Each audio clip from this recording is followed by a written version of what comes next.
One, Africa is the richest continent on earth by far.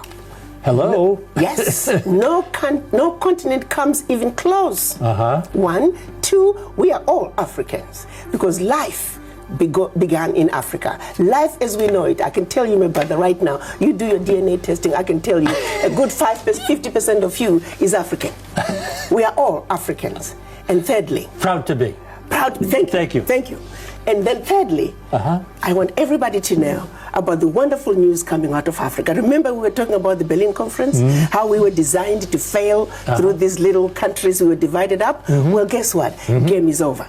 April this year, we saw our leaders come together and signing the African Continental Free Trade Agreement.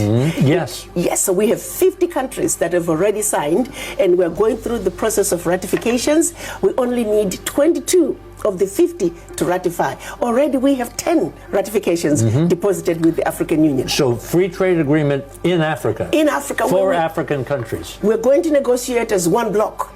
We have made a commitment as Africans that the only way we can survive, which is what our Pan-African fathers wanted, to speak with one voice, one continent, one voice. And we're finally getting there. We're finally beginning to bury the Berlin Conference. African Union, remember when our Pan-African leaders met in 1964 and created OAU?